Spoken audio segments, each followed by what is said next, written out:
नमस्कार। आज हम एक बहुत ही गहरे और प्राचीन ग्रंथ देवी कालोत्तरम के सार को समझने की कोशिश करेंगे। ये दरअसल देवी और भगवान ईश्वर के बीच हुई एक बातचीत है। और देखिए, इसकी शुरुआत किसी उपदेश से नहीं बल्कि एक सवाल से होती है। एक ऐसा सवाल जो कहीं ना कहीं हम सबके मन में उठता है, मुक्ति की चाह का सवाल। तो ये सिर्फ एक देवी का सवाल नहीं है ना? ये तो हर उस इंसान की आवाज है जो तकलीफों से, दुखों से आजादी चाहता है। और इसके जवाब में ईश्वर सर्वोच्च ज्ञान का रास्ता दिखाने का वादा करते हैं, जिसे उन्होंने काल ज्ञान कहा है। अच्छा, तो चलिए इसमें और गहराई से उतरते हैं। ईश्वर का जो डायग्नोसिस है वो बहुत सीधा लेकिन गहरा है। वो कहते हैं कि हमारे सारे बंधनों की जड़ हमारा मन है। ग्रंथ में कहा गया है कि मन एक बंदर से भी ज्यादा चंचल है, हमेशा दुनिया की चीजों के पीछे भागता रहता है। और विचारों की यही जो भागदौड़ है ना, इसी को संसार कहा गया है, दुखों का चक्र। लेकिन मजे की बात यह है कि इसी मन में आजादी की चाबी भी है। जैसा कि यहां साफ दिख रहा है, चुनाव बिल्कुल क्लियर है। एक तरफ चंचल मन जो बंधन है, और दूसरी तरफ ठहरा हुआ स्थिर मन जो मुक्ति है। तो जाहिर है, मुक्ति का रास्ता मन को स्थिर करने का ही कोई तरीका होगा। पर सवाल वही है, ये स्थिरता आए कैसे? और यहीं पर देवी कालोत्तरम का रास्ता एकदम अलग हो जाता है। ये उन सारी चीजों को चुनौती देता है जिन्हें लोग आमतौर पर आध्यात्म का हिस्सा मानते हैं। ये ग्रंथ लगभग सभी पारंपरिक धार्मिक अनुष्ठानों को खारिज कर देता है। ईश्वर का तरीका कुछ जोड़ने का नहीं बल्कि घटाने का है। उनका तर्क ये है कि ये सभी बाहरी सहारे हैं जो मन को और ज्यादा भटकाते हैं।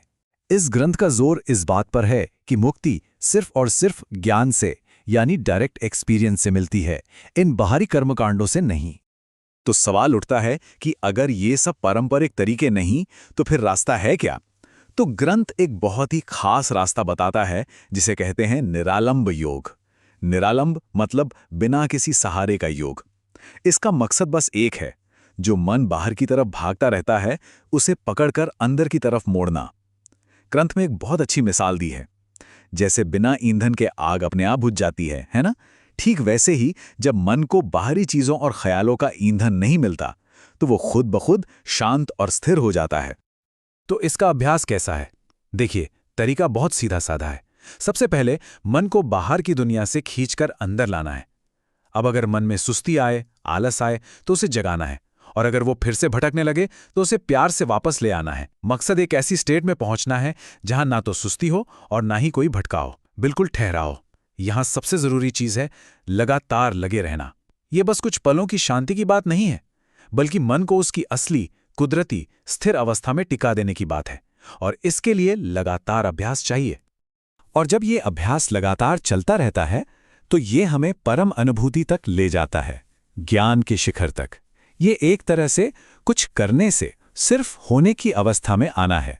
जब मन पूरी तरह से बिना किसी सहारे के स्थिर हो जाता है, तो सच खुद ब खुद सामने आ जाता है। ग्रंथ में इस अनुभव को ईश्वर की कुछ बहुत ही शक्तिशाली घोषणाओं के जरिए बताया गया है।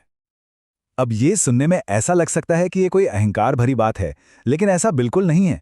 ये तो उस स्व, उस चेतना को पहचानने जैसा है जो एक है, शुद्ध है और हर जगह मौजूद है, जो इस पूरे अस्तित्व का आधार है।